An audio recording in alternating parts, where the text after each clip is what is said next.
हे चरित्र आपल्या जीवनाचा उद्धार करणार आहे. राम कथा शशी किरण समान, संत चकोर करौ जय पाना.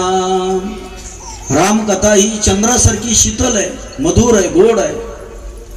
आणि चंद्राचं चांदणं जसं चकोराला उपयोगाचं आहे, तसं त्या ठिकाणी राम कथा शशी किरण समाना, संत चकोर करौ जय पाना. भगवान प्रभू रामचंद्रजी सोबत हनुमंतराय प्रत्यक्ष महादेव त्या ठिकाणी तिथं अवतीर्ण झाले.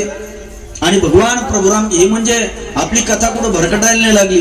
सतीनं अग्निकुंडामध्ये महादेवजीनं का त्याग केला सतीचा, या कथेच्या अनुषंगानं संक्षिप्त मध्ये रामायणाची कथा आहे.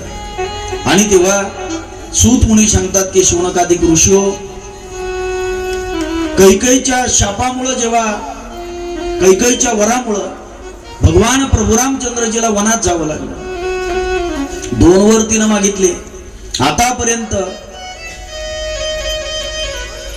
आईनं त्या ठिकाणी मुलासाठी जीव दिल्याचे अनेक उदाहरण आहेत, परंतु वडील सुद्धा मुलासाठी आपला प्राण त्याग करू शकतात. याचं एकमेव आणि जिवंत उदाहरण म्हणजे अयोध्येचा राजा दशरथ आहे. वडील सुद्धा मुलावर किती प्रेम करतात याचं जिवंत उदाहरण राजा दशरथ आहे. आणि म्हणून मर्यादा पुरुषोत्तम भगवान प्रभू रामचंद्रजी वनामध्ये जेव्हा निघून जात आहेत, तेव्हा राजा दशरथ सुमंताची वाट पाहतायत की सुमंत रामप्रभूला घेऊन येणार आहे. परंतु जेव्हा सुमंताचा रथ रिकामा आला आणि रिकामा रथ आल्याच्या नंतर विचारलं, का रे सुमंता, रामदादा आले नाही? सुमंत खाली मान घालून रडतोय. दशरथ राजाला कळून चुकलं की भगवान प्रभू रामचंद्रजी येणार नाही. तेव्हा दशरथ राजानं 6 वेळेस रामाचं नाव घेतलं आणि आपला प्राणत्याग केला. राम राम कहे, राम कहे, राम राम कहे राम, तनु परिहर रघुवर विरह, राव गयो सुरधाम. 6 वेळेस रामाचं नाव घेतलं आणि राजा दशरथाने आपला देहत्याग केला. राम राम कहे, राम कहे, राम राम कहे राम, तनु परिहर रघुवर विरह, राव गयो सुरधाम. आणि तेव्हा आपल्या मामाच्या गावी गेला. भरत परत आला. कैकेयीला अपमानित केलं. सांगितलं, पापीनी, मी तुझ्या पोटी जन्माला आलो याचं आता मला वाईट वाटतं. जा, आजपासून मी तुला आई म्हणणार नाही आणि तू मला मुलगा म्हणायचा नाही. आणि तेव्हा भगवान प्रभू रामचंद्रजीला आणण्यासाठी अयोध्यावासी लोकांना घेऊन शत्रुघ्नजी, भरत, वशिष्ठ गुरु सगळेजण त्या ठिकाणी रामप्रभूला आणण्यासाठी निघाले. चित्रकूट पर्वतावरती. चित्रकूट के पर्वत पर भई संतन के भीड़, तुलसीदास चंदन घसे तिलक करे रघुवीर. आणि तिथं त्या ठिकाणी चित्रकूट पर्वतावरती भरतजी आले. इकडे बघा सगळे माझ्याकडे. भरतजी आले आणि त्या भरतानं रामप्रभूंना स्वागत केलं. सगळी सभा भरली आणि भरत म्हणतोय की प्रभो, नका ऐकू त्या पापीनी कैकेयीचं, नका ऐकू त्या राजा दशरथाचं. हा भरत तुमचा सेवक आहे, भरत तुमचा दास आहे, अयोध्येचं सिंहासन तुमची वाट बघताय. चला प्रभू, मी तुम्हाला घेण्यासाठी रथ घेऊन आलोय. तेव्हा तो आवेशानं बोलणारा भरत, रामप्रभूनं त्या भरताला आपल्या मिठीत घेतलं. सांगितलं, भरता, अरे बाबा, मी वनवासामध्ये आलो, हा दोष माता कैकेयीचा नाहीये. मी वनवासामध्ये आलो, हा दोष काही राजा दशरथाचा नाहीये. भरता, हा सगळा खेळ माझ्या नशिबाचा आहे. भरत त्या ठिकाणी रामप्रभू म्हणतायत, भरता, दैवजात दुखे भरता, दोष ना कुणाचा, पराधीन आहे जगती पुत्र मानवाचा, दोष ना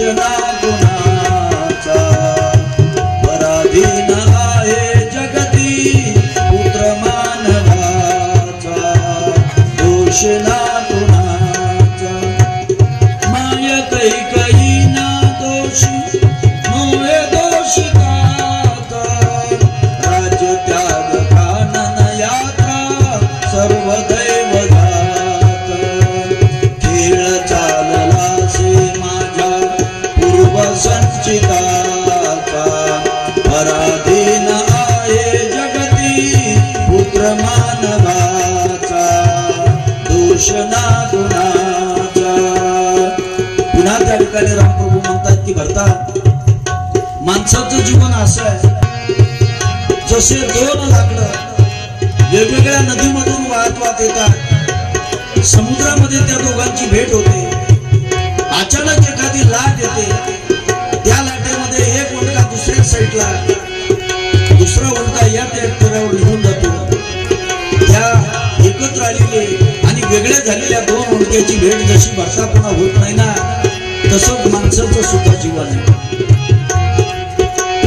दोन ओंडक्याचे होते सागरात भेट एक लाट तोडी दोघा पुन्हा नाही भेट क्षणिक देवी आहे बाळा मेळ मानसाचा पराधीन आहे जगती पुत्र मानवाचा दोष ना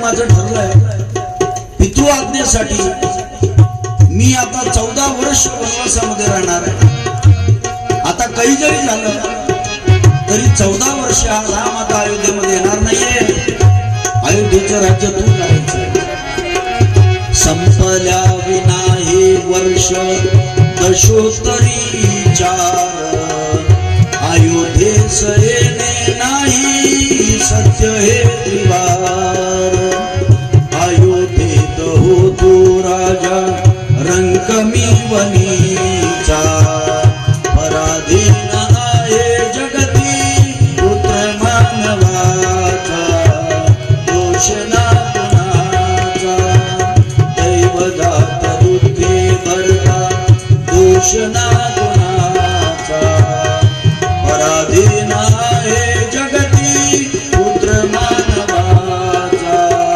दोष ना कुणाचा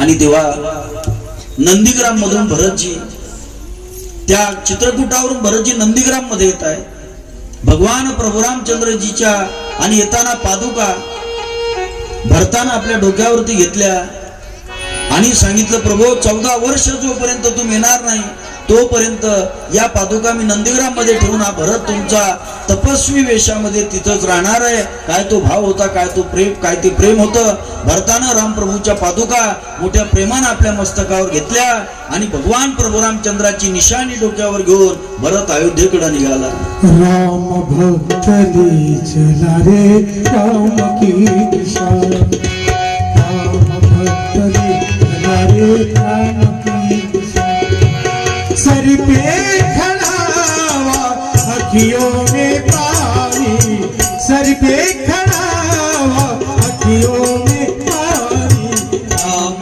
भक्त ले चला रे राम की दिशा राम भक्त ले चला रे राम की दिशा राम भक्त ले चला रे राम की दिशा सर पे खड़ा अखियों में पानी राम भक्त ले चला रे